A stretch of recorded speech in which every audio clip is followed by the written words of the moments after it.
Hi, y'all.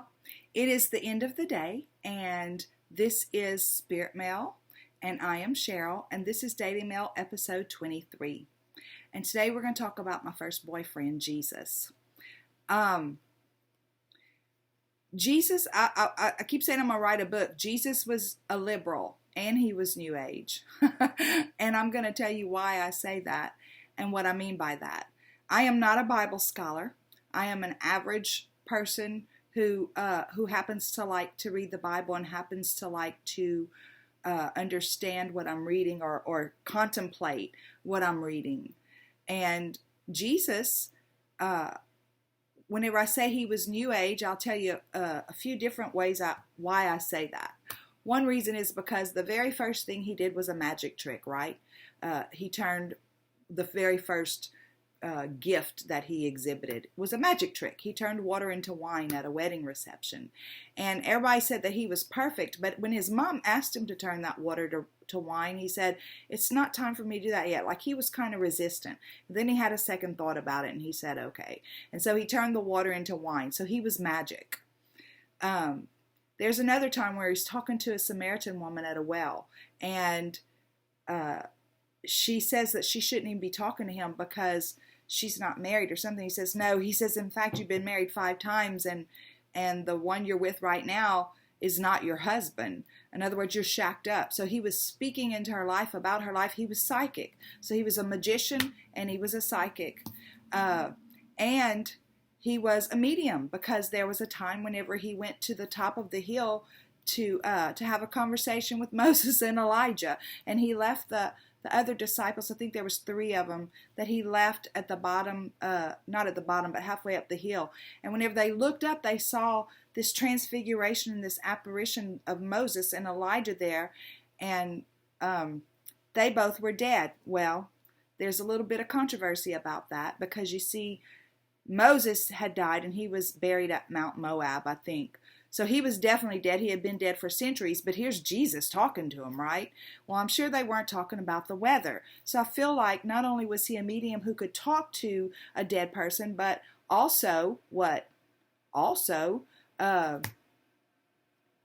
wait, I just forgot what I was going to say. He wasn't just a medium that could talk to a dead person, but he also was getting advice from that dead person. Like that was his guide, because surely they weren't just talking about the weather. And then Elijah, everybody says, but Elijah never died. He was caught up in a cloud, brought up in a cloud on a chariot or whatever. And I, for a long time, I said, yeah, that's probably true. And then probably about 3 or 4 months ago, I was contemplating that scripture again. And I thought, caught up in a cloud. I wonder if a tornado came and he was caught up in the cloud and his body got flown somewhere else. And, I don't know. I like to be, not rebellious, but, whatever, every now and then, just, think about things. Don't just, why should I just take it for what other people say it means? Because what they say it means might not be what it means. It's just their interpretation. So we have him as a magician, as a psychic, and as a medium, and he was an energy healer, right? He healed so many people. So, and whenever he did it, he said, none of this is me. It's not me doing it. It's my Father in me. So we all have our Father in us, our soul, and he just happened to, his relationship with it was his Father in him, his Creator.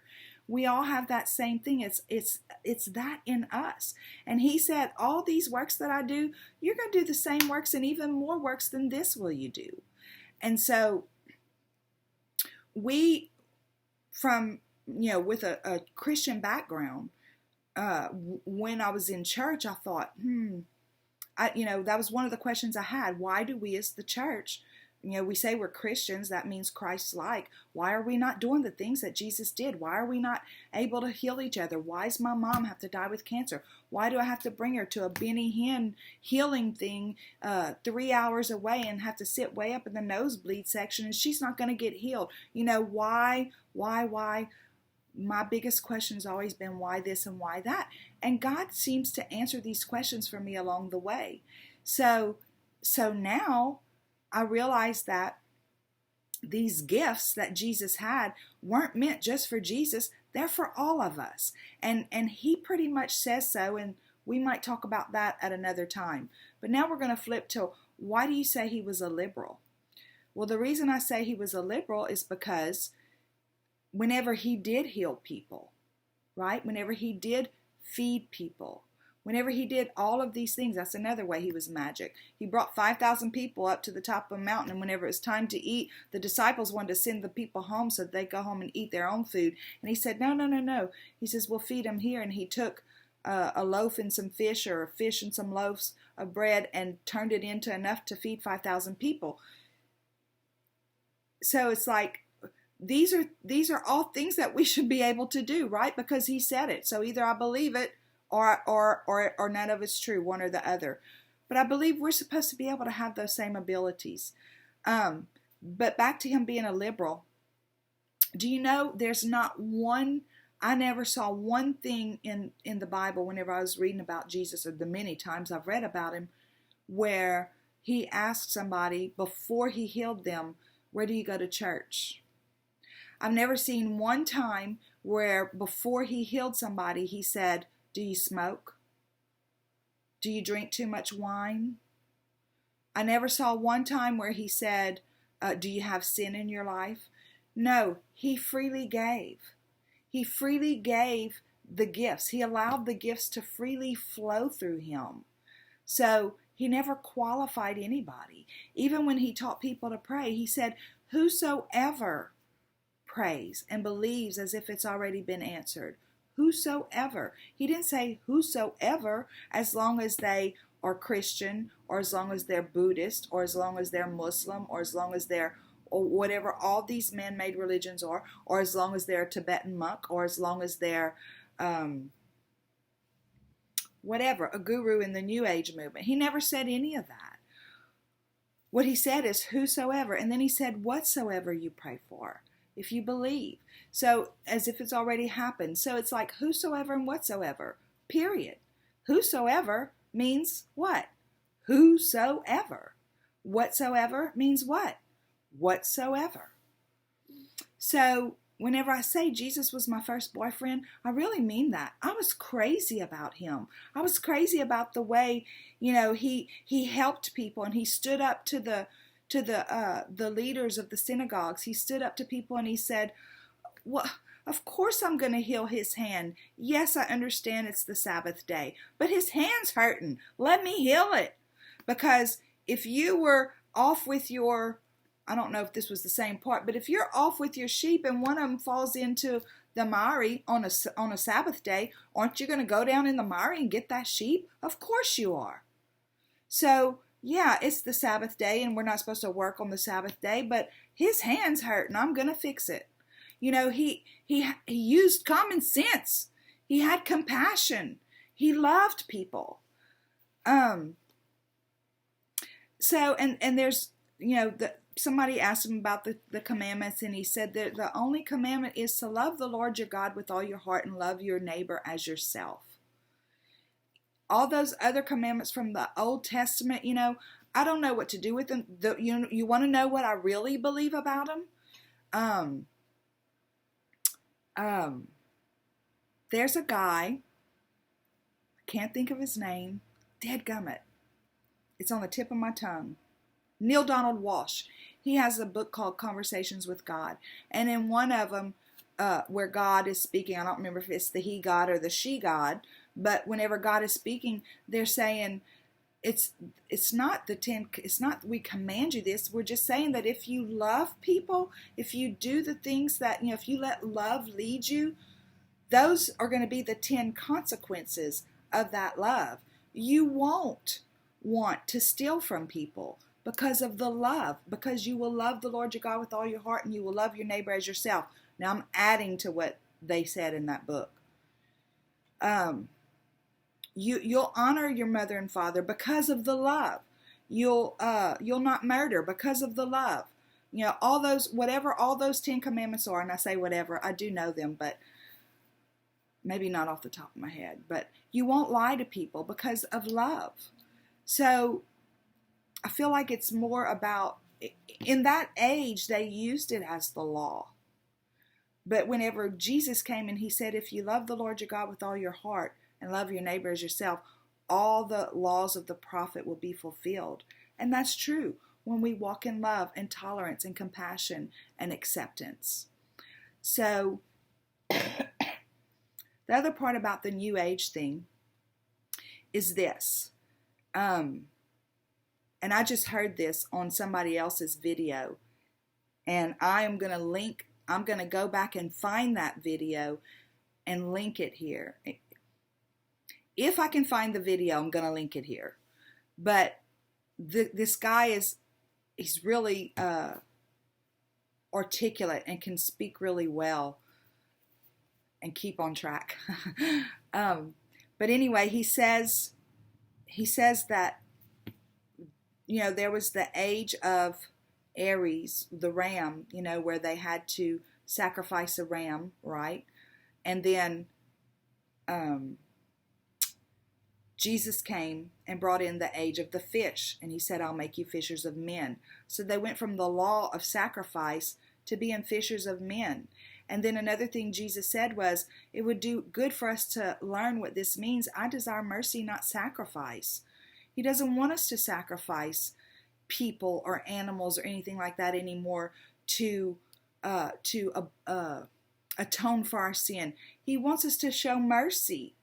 He wants us to show mercy, be fishers of men. And then now everybody's talking about New Age. This is the New Age, or oh, I don't want to be New Age, or oh, you're New Age, or oh, that's New Age, and stuff like that. There's a New Age coming in, because guess what? The age of Pisces is about over. It's like 2,300 years. I don't know how long it is. But yes, the age of Pisces is ending and the age of Aquarius is coming in. But what's so great about the age of Aquarius is an air sign, right? So we have all the electronics and all stuff like that. So now we have access to things all over the world without having to leave our homes because of the electronics and all that stuff. Here's the other great thing about that is that the air sign, or Aquarius for sure, Aquarius is the water bearer. So we're going into the age of Aquarius. We're the water bearer. We're going to be the carriers of the water. We're going to be the carriers of the love. In the age of Aquarius, it's about carrying the love. It's about sharing the love. It's about leading with love.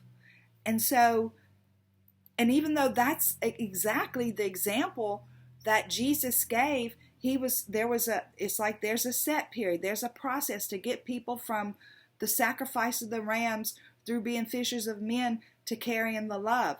It's like they had to, because even before Jesus climbed on the cross and died, if you believe that to be a literal story, some people don't. But even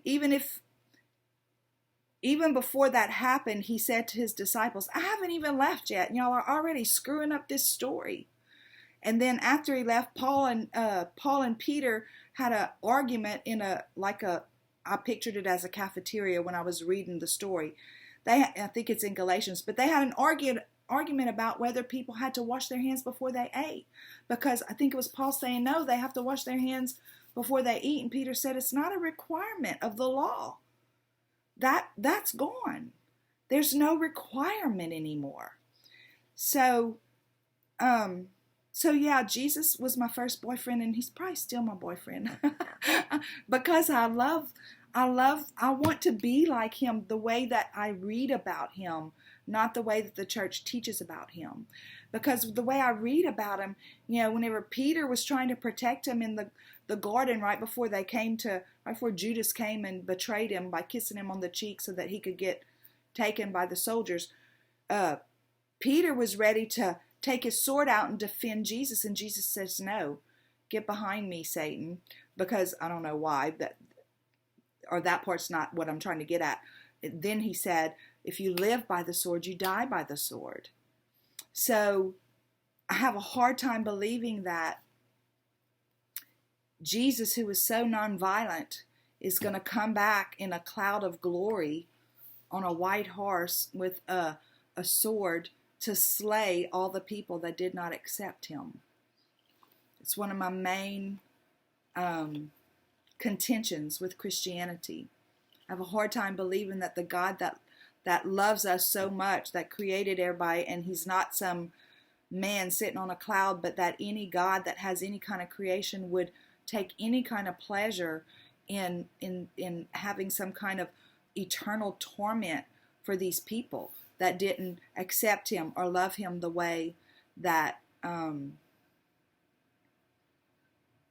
that he required them to.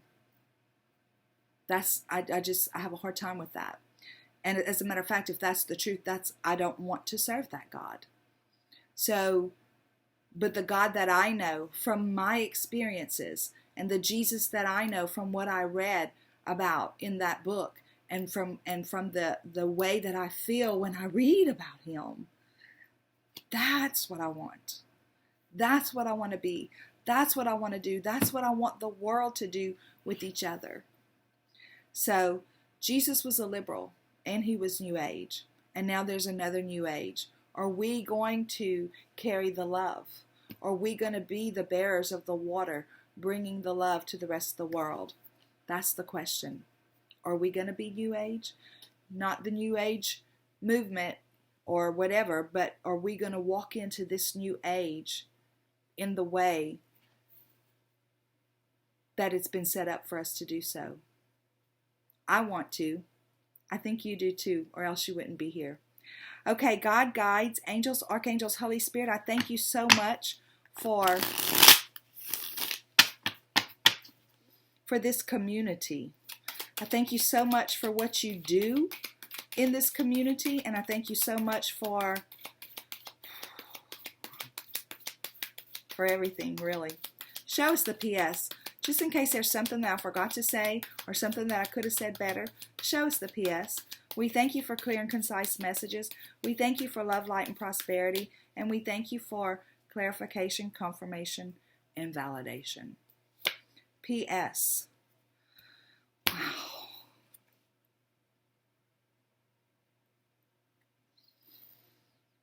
This is the Hierophant, right? The Hierophant is about religious structures, conglomerates, constructs, things like that. And the New Age, I don't think, has room for that anymore. It doesn't have room for somebody to be above everybody else in their spirituality, because it's an individual thing. It's an individual thing to understand how Jesus moves you, or how your mentor or your spirit guide moves you and guides you through this life to be the bearer of love for others. It's no longer about my way's the right way, and if you don't do it my way, you're not going to heaven. It's not about that.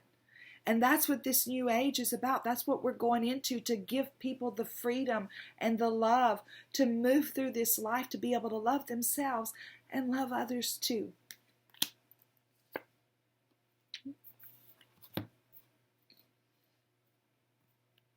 And any of you who have been on this journey, you don't have to be defensive. This card for me is not about somebody who's defensive. It's about somebody who's walked through some things and they know. And I think if you're watching this, you know, because you've walked through some things and you've experienced some things, the judgment or the